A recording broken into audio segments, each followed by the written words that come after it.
ಧ್ವನಿ ನ್ಯೂಸ್ಗೆ ಸ್ವಾಗತ. ಬಾದಾಮಿ ಪಟ್ಟಣದಲ್ಲಿ ಸುರಿದ ಧಾರಾಕಾರ ಮಳೆಯಿಂದಾಗಿ ನಗರದಲ್ಲಿ ಹಲವೆಡೆ ನೀರು ನುಗ್ಗಿದೆ.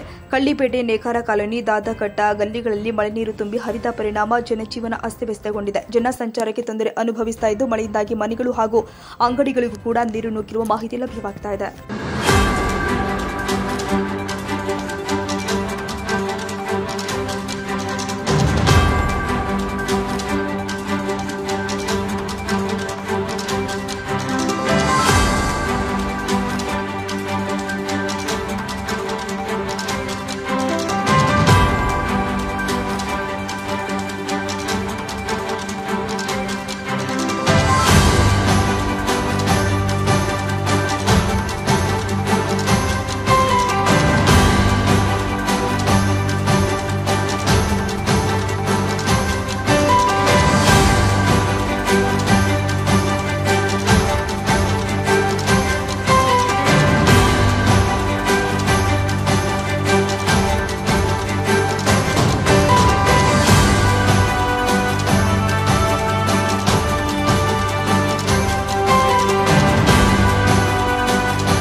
ಎಲ್ಲಿಂದ ಬರತ್ತೆ ಇದು ಬಾದಾಮಿ ಹೊಂಡ ಅಂತೇಸಿ ಮೇಲೆ ಗುಡ್ಡಾಗಿನೆಲ್ಲ ನೀರು ಬಾದಾಮಿ ಚಾಲುಕ್ಯ ಹೊಂಡ ಅಂತೈತೆ. ಮೇಲ್ಮತ್ತಿ ಮಕ್ಕಳಿರುವಂಥ ಹೊಂಡದಲ್ಲಿ ಈ ನೀರನ್ನು ಬಂದು ಈ ನೀರನ್ನು ಇಲ್ಲಿಂದ ಅಂಬೇಡ್ಕರ್ ಸರ್ಕಲ್ ಹಾದಿಯಾಗಿ ಬನಶಂಕರಿಗೆ ತಲುಪಲಿದೆ ಸರ್. ಆಮೇಲೆ ಇಲ್ಲಿ ಜನಗಳ ಜೀವನ ಹೆಂಗೆ ಸರ್? ಇಲ್ಲಿ ನೀರೆಲ್ಲ ನುಗ್ಗಿದಾಗ್ತದೆ ಮನೆಗಳನ್ನೆಲ್ಲ.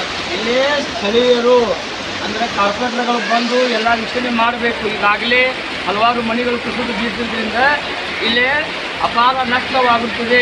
ಉಳ್ಳಾಗಡ್ಡಿ ಓಣಿ, ನೇಕಾರ ಓಣಿಯಲ್ಲಿ ನೀರಿನ ಪ್ರಭಾವ ಹೆಚ್ಚಿರುವುದರಿಂದ ಹಲವಾರು ಸಮಸ್ಯೆಗಳು ಉಂಟಾಗಿರುತ್ತವೆ ಸರ್. ಆಮೇಲೆ ಇದು ಯಾವಾಗಿಂದ ಬರತ್ತೆ ಸರ್ ಇದು ನೀರು? ಅಂದರೆ ಮಳೆ ಯಾವಾಗಿಂದ ಐತಿ? ಏನೇ ಸಾಯಂಕಾಲ ಮಳೆ ಯಾವ ರೀತಿ ಆಗ್ತಾವೆಲ್ಲ ನೋಡಿದ್ದೀರಿ. ಭೀಕರ ಮಳೆಯಿಂದ ಇಲ್ಲಿ ಎಲ್ಲ ನೀರುಗಳನ್ನು ಉಳ್ಳಾಗಡ್ಡಿ ಓಣಿ ಆಗಿ ಕಲ್ಲಿಪೇಟೆ ಆಗಿ ಅಂಬೇಡ್ಕರ್ ಸರ್ಕಲ್ ಮಠ ಈ ನೀರನ್ನು ಹೋಗುತ್ತದೆ. ಆ ಹಾದಿಯಲ್ಲಿ ಬರುವಂಥ ಎಲ್ಲ ಮನೆಗಳಲ್ಲಿ ನೀರು ನುಗ್ಗಿ ಇಲ್ಲಿ ಇರುವಂಥ ಎಲ್ಲ ಸ್ಥಳೀಯರಿಗೆ ಹಲವಾರುಗಳು ನಷ್ಟವನ್ನು ಉಂಟಾಗುತ್ತದೆ.